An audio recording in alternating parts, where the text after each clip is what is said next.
Las 7 décadas de la televisión colombiana nos invitan a hacer una reflexión para pensar sobre su evolución y también sobre su impacto en nuestra sociedad. En este capítulo de Videocast analizaremos qué tiene que hacer nuestra televisión nacional para mantenerse vigente en la era digital. Precisamente para estas conversaciones y reflexiones nos acompaña Jorge Urrea, docente universitario y también exgerente de medios públicos en nuestro país, a quien le agradecemos mucho acompañarnos. Angie, muchas gracias a ustedes por invitarme. Estoy feliz de compartir en este espacio. Muchísimas gracias. Para poder dar pie a estas reflexiones, quiero que veamos también la conversación que tuvimos con Gabriel Levy, asesor y consultor TIC, quien también nos pone un poco en contexto frente a esta temática. El futuro de la televisión y del audiovisual en Colombia se enfrenta a un desafío de globalización, algo que McLuhan desde la década de los 80 ya había predicho con la localización y la globalización, la gran aldea global.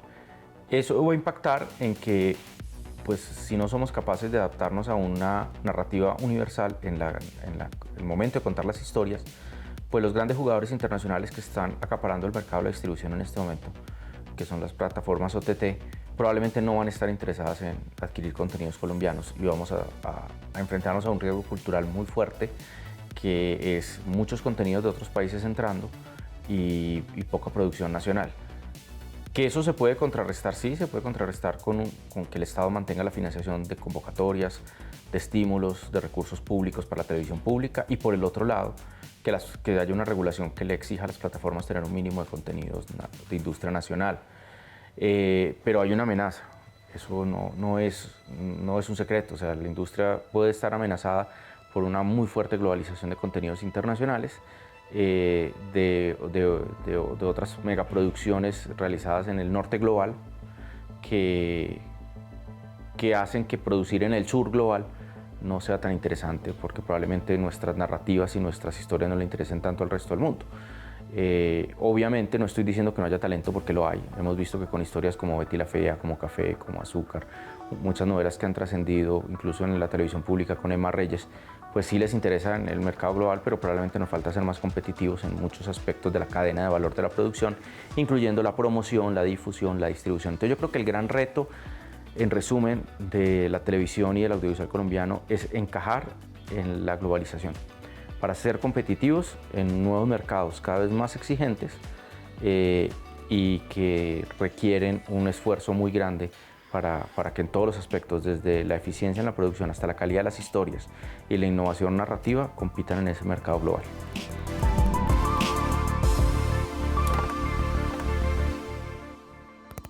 Frente a esta reflexión de Gabriel Levy, que nos invita precisamente a expandir nuestro panorama, ¿cuál consideras que es la tendencia de nuestra televisión nacional en términos de contenidos? Bueno, Angie, yo con Gabriel tengo sincronía y discrepancias en algunas cosas. Si bien es cierto el concepto de aldea global que presenta él desde McLuhan, habría que ver si realmente nuestra condición es la de estar pensando como industria, es decir, como todo un sistema en el que hay no solamente temas audiovisuales, sino, por ejemplo, temas logísticos, locaciones, transportes, alimentaciones, hotelería, etcétera, disponibles para la industria internacional.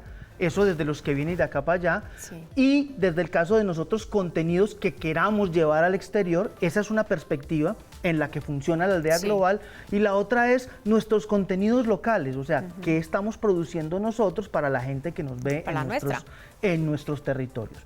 En el reciente estudio de la CRC respecto a cómo se estaba consumiendo el contenido de OTTs, el resultado dio lo siguiente: en 3 semanas, lunes a viernes, la gente está viendo telenovelas y noticieros en la televisión convencional, y los fines de semana se va a series y a películas.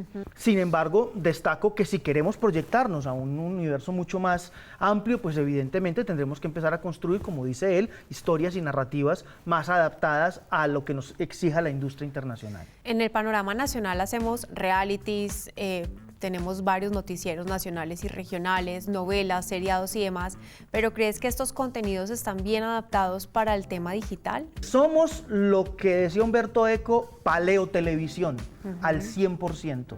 ¿Eso qué implica? Implica la construcción de unas parrillas de programación en horizontal, lunes a viernes, en horarios fijos, franjas, exactamente, con unos contenidos que están muy limitados. ¿Qué son esos contenidos? Los que usted acaba de anunciar: noticieros, telenovelas, Y realities. Y prácticamente pare de contar. Y en la televisión regional es un sancocho. Es una parrilla ecléctica en donde usted encuentra de todo, desde programas institucionales hasta series con una factura media alta. Sí. Pero cuando usted pone esos contenidos así, dice, ok, aquí veo dos cosas.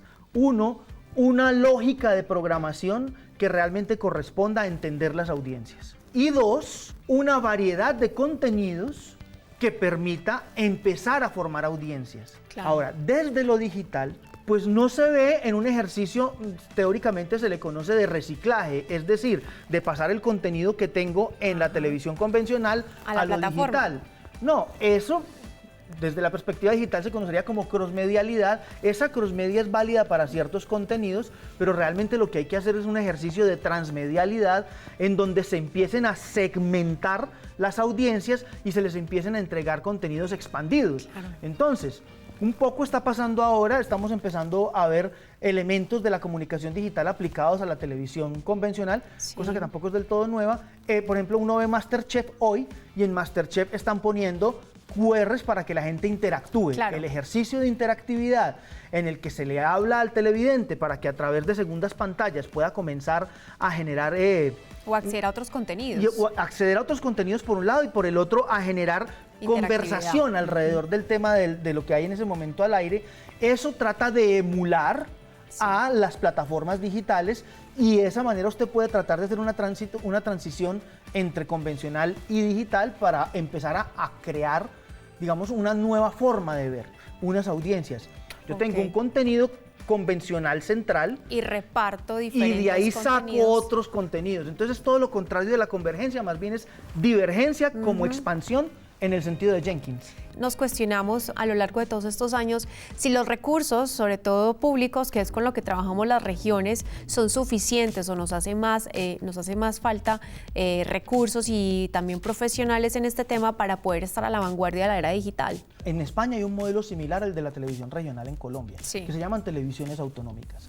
El canal más chiquito este año recibió 32 millones de euros. 32 millones de euros son 132 mil millones de pesos. El canal que más recibió este año, cosa nunca antes vista en la historia de la televisión regional, fue Telecafé.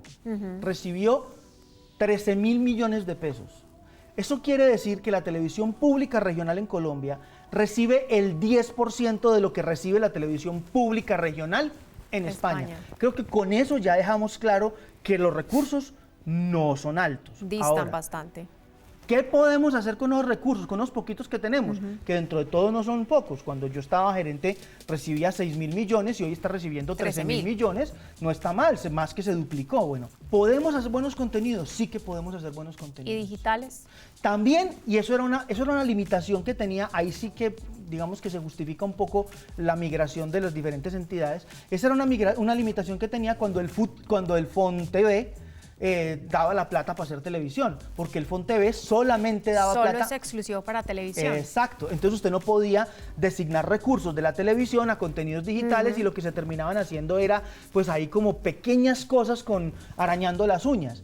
Hoy ya con el FUTIC, que sí que cubre todo, sí usted puede destinarle recursos a hacer contenidos digitales. Ahora, ¿qué tipo de contenidos digitales está haciendo la televisión, en particular pública, cierto? Yo pienso que hay un gran vacío respecto a la visión que tienen otra vez los gerentes respecto a lo que debería ser la televisión. Yo me sostengo, de ahí no me voy a mover, en que la televisión pública regional tiene un objetivo y es cumplirle a unas audiencias que no están cubiertas en la televisión privada, en las OTTs y que están lejos de la conectividad. ¿Qué hay que hacer? Bueno, sin descuidar esa primera pantalla convencional, seguir produciendo contenidos exclusivos y de calidad. Transmisiones especiales, documentales y noticieros. Y en ese sentido, ¿tú crees que estamos preparados como industria precisamente para transformar y preparar la televisión colombiana a esta era digital? Sí, sí estamos, es que no es tan difícil, porque una cosa que logró la digitalización como ejercicio de transición es que nos puso al alcance de todos la tecnología.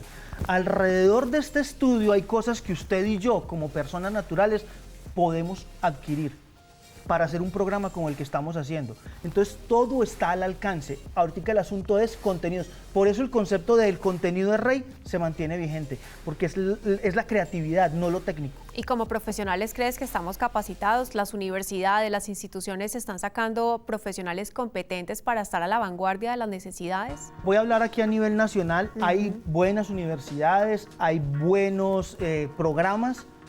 No así necesariamente en el eje cafetero. El eje cafetero tiene 4 programas de comunicación social en donde se les enseña, pero hay que entender que la comunicación social es amplia, exactamente. Entonces tiene unas materias que les pueden servir. Búsqueme un director de arte en la región, no es tan fácil, ¿no? Sí. Usted encuentra un director, usted encuentra un productor, no tantos guionistas, entonces encuéntreme un buen guionista, porque esas son áreas que no están tan desarrolladas dentro de la academia regional. Entonces, en esa medida sí es importante, por eso también se terminan importando muchos talentos, y eso no está mal, está bien que vengan, que compartan con nosotros, que nos enseñen, pero evidentemente tenemos que promocionar a nuestros talentos porque hay muchos. Es curioso, pero cuando usted hace una visión rápida de los talentos del eje cafetero en la industria nacional o internacional, no son tantos. Hay, pero no son tantos. Claro, y se destacan más por temas, por ejemplo, de dirección, fotografía y demás, pero hay unos roles que sí son necesarios seguir cultivando en la región. Por ejemplo, el caso de script, de dirección de arte. DIT, aquí no hay quien se forme como DIT, por ejemplo, porque no hay... Es un asunto empírico, o sea, es la persona que se le para al lado del director de fotografía y empieza a aprender y después, pero también con el editor, porque además son roles híbridos. Claro. Entonces ya la hibridación no solamente está en los géneros, sino que también está en lo técnico. Y esos ejercicios de hibridación, pues no están siendo considerados en los programas de comunicación, porque tenemos un problema si lo vamos a llevar a la academia. El problema es este: la práctica va adelante, detrás va la academia y detrás la regulación. Estamos hoy regulados en el área audiovisual por la ley 182 de 1995. Imagínate cuántos años tiene esa No regulación. existía el concepto de digital, no existía el concepto de OTT, no hay nada que permita, por ejemplo, exigirle a las OTT que cumplan con algo que decía Gabriel hace un ratico: cuota de pantalla. La cuota.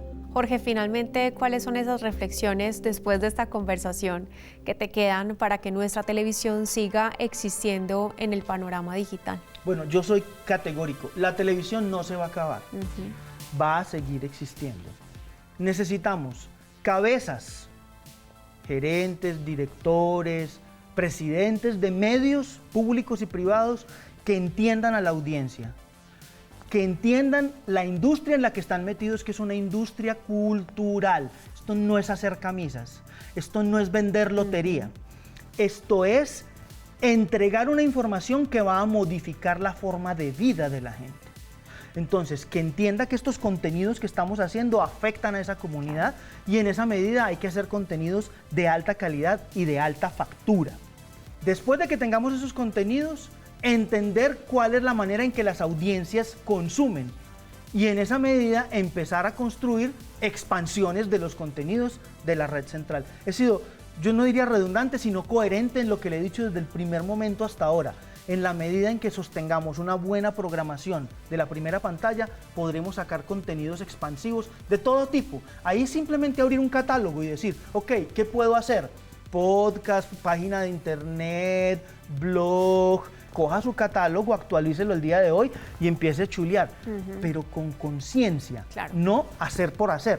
Jorge, muchísimas gracias por estas reflexiones en torno a qué tiene que hacer nuestra televisión nacional para estar vigente y a la vanguardia en la era digital. Angie, a ustedes muchas gracias por invitarme, muy bueno que estén haciendo este tipo de contenidos. Muchísimas gracias. Este es nuestro capítulo en Videocast. Recuerden que estamos haciendo toda una reflexión en el marco de las 7 décadas de la televisión colombiana. Este contenido es financiado con recursos del Fondo Único de TIC.